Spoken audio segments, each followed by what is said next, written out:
Good morning and welcome to all of you who are watching this online sermon from wherever you're watching. Some of you are maybe watching in your home with your family. Some of you are watching here at the building. We're recording this morning from the AFC Center. We recorded from here last week. We're going to be recording from here next week. That's largely due to so many students coming back. This is when they're starting back because Howdy Week has started. You've been able to tell that they're moving into town. And in regard to our students, I want to remind parents or students, parents of students, who are going to be here in the fall at Blinn or at A&M about SOAR. It is our beginning of the year event that has been taking place for years. It is the best thing that we do in regard to trying to connect new incoming students to people and other students who are on that faith journey toward Jesus. We're doing a lot of other things as well. So you can check out Aggies for Christ on social media, on Instagram, Facebook, and Twitter, website. There are other things taking place during these Howdy Week days. SOAR on August the 22nd and the 23rd, though, is one night overnight. It's a retreat, student orientation and retreat. It's games, fun, worship, making new friends. Just wanted to remind you, because we still have time for you to sign up if you've not already signed up. Another reason that I'm recording from the gym, AFC Center, today for the 16th is the day that you're watching this, the 16th, is also my daughter's wedding day. Erin is marrying Gabriel Britton this afternoon at 5 o'clock. So right now, while you're watching this, I'm out at Dobbin, a little town between here and Conroe, stacking chairs, putting out tables, doing all the things that you need to do to get ready for a celebration. We're excited. We're excited for them. We're excited for us. We're excited because of Gabriel marrying Erin. We love their relationship. We love his family. We're looking forward to seeing extended family and friends this afternoon. Last week, we talked about Moses. He was trying to convince a relative, remember, to go with him on their journey further into toward the promised land. This was even though Moses had already a couple of years of difficulty with God's people. He had to expect that there was going to be further difficulty, but he was so assured and so confident in God fulfilling his promises to his people that he wanted this relative to go with him, and he was just counting on it. He knew it was going to happen. We loved that faith, even in the midst of previous and anticipated difficulties. In Psalm 27 and at the end of John chapter 16, we see both David and Jesus use this phrase in regard to our attitude and our emotions, maybe feelings in regard to what we're going through. Psalm 27, he's praying for deliverance from enemies and violence, but at the end he says, "Take heart," because he's going to see the goodness of the Lord. At the end of John, after Jesus is saying, "I'm leaving you," etc., he says, "Take heart," to his apostles. One version, remember, said, "Be of good cheer." An optimism, a hope that good things were in store. So last week we talked about faith. This week we're going to talk about hope. So faith is how I define it for myself so that I can understand it, is this assurance, trust that God will do what he said he was going to do and that his promises are for sure. Hope, I see as an anticipation, almost an excitement of a future realization of the good things that he has in store for me because I'm one of his children and he loves me. An excitement, maybe a peaceful assurance, anticipation, I've said already. Think about it maybe like this. So a father comes home, he sees his son, and he tells his son, "Hey, tomorrow I'm taking you to Six Flags." And so the son has faith that that's going to happen because he trusts the words of his dad. His dad in the past has done what he said he was going to do. So he has a trust, a faith, a knowledge that that will happen. But hope, closely linked but distinct, is the excitement, the anticipation that you feel in something that hasn't happened, but you know it is. For a small child, if you remember, if you've been a parent and you've passed on some good news, they're going to go to Six Flags, wherever, it might be squeals or jumping up and down, however they would express excitement. And we, of course, don't do that. We've sort of lost that sort of innocence and sort of sense of amusement, excitement expressed in that way.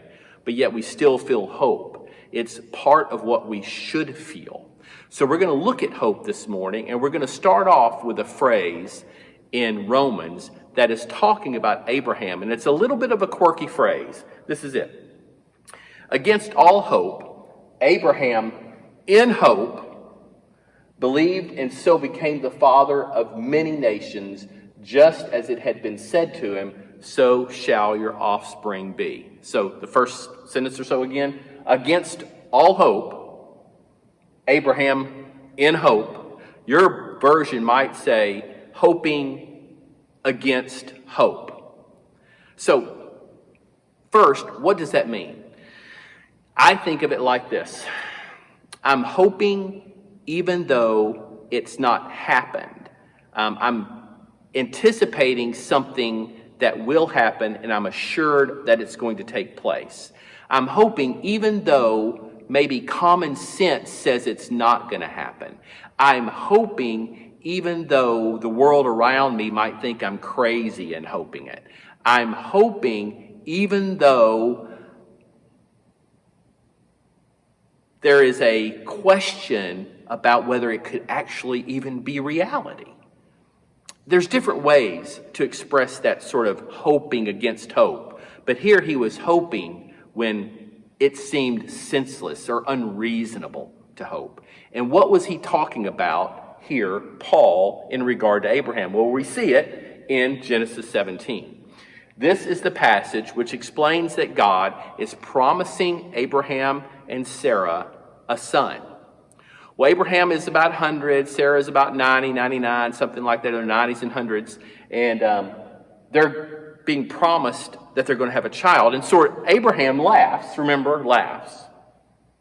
But in just a few chapters over, Isaac is born. So that's the passage that this is referring to. That hoping against hope, Abraham believed that he would be the father of many nations, as God had promised that he would be. So it was an anticipation, excitement. Could this be the case? That I would have a son? And that I would be the father of many nations? I love the idea again of Moses having faith even in difficulties and Abraham having hope even though it seemed ridiculous. I thought about hope in regard to 1 Peter. So let's look at a couple of passages. 1 Peter 3:15 tells us something that I want you and I to ask ourselves a question about. The verse says, "But in your hearts revere Christ as Lord. Always be prepared to give an answer to everyone who asks you to give the reason for the hope that you have." So let's just sort of play it out like the verse might indicate. If someone were to come to you and go, "Hey, you seem to have hope. What's the basis of your hope?" What would you say? What would be your answer if someone said that you were clearly having a person who possesses hope? You're a person who possesses hope. What would you say is, well, give me the reason. Why are you feeling that way? What is there to be hopeful about? What would you say? Well, we're actually supposed to be able to give some answer. And so a later passage, an earlier passage at the very first part of 1 Peter answers that question. So it says this, Praise be to the God and Father of our Lord Jesus Christ.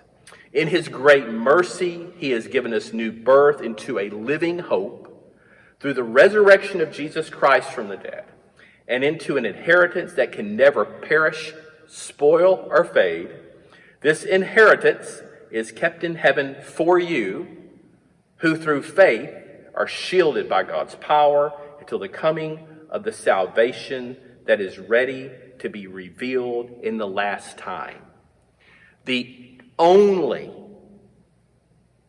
reason you have hope is Jesus Christ. And our hope is a little bit unreasonable, it seems to some, because we have hope in something that's supernatural, the resurrection of Jesus. We don't put our hope in humanity or humans. We've all had evil done to us, and we've all done evil things. We've all been victims, and we've all been the villain. We don't put our hope in who we see or another person. Our only lasting landing place for hope is Jesus Christ, who sits at the right hand of God, who reigns, who is going to come back, judge the living and the dead, and set all things right and make all things new. That is the only place for our hope. And that's what this passage says. You have a living hope through what? The resurrection of Jesus Christ. And I know I have an inheritance waiting for me because of Jesus. That's the reason for our hope. I was thinking about this verse also, or this hope also, because of this. In this, just a couple verses past, it says this in chapter 1. In this, all this you greatly rejoice, though now for a little while you may have had to suffer grief in all kinds of trials. These have come so that the proven genuineness of your faith, of greater worth than gold, which perishes even though refined by fire, may result in praise, glory, and honor when Jesus Christ is revealed. So those two passages together, 1 through 3 through 5, you have hope in Jesus. 6 and 7, you're going to suffer trials. One of the things that I want to dispel is this idea that because we have faith, and you know this already, because we have faith and because we have hope, that we're walking around with a smiley face all the time. It's just not true. I said before, we've all had evil done to us and we've all committed evil. We've all been the victim because someone has done us in bad and evil ways, and we have been the villain because we have committed evil against other people. So we don't put our hope in each other, we put our hope in Jesus. But we also know that we live in a broken world and there's trials and there's suffering. It's guaranteed. But the trials and the suffering that we experience all has purpose. Or at least I'd like to say that it does here this morning from this perspective. For me, trials drive me toward God. They make me enter into depths of that relationship with Him that I don't experience without the trials. We know that it's going to prove our faith genuine, these trials. But these trials that we have don't cause us to lose faith or cause us to have no hope. That's why we take heart. There is this idea that this happy face is something that should be expected, and that when we're experiencing or feeling hopeful or faithful, we would have this happy face. That sounds so elementary, a happy face, a smiley face. But it's yet how we often react, or that's our conclusion when we think of ourselves as hope-filled or faith-filled. There is going to be a lot of questions when we don't see clearly.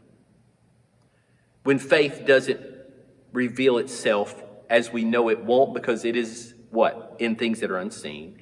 And in hope of an anticipated reality. The truth is, our lives are full of questions that will never be answered. The when will it come to pass?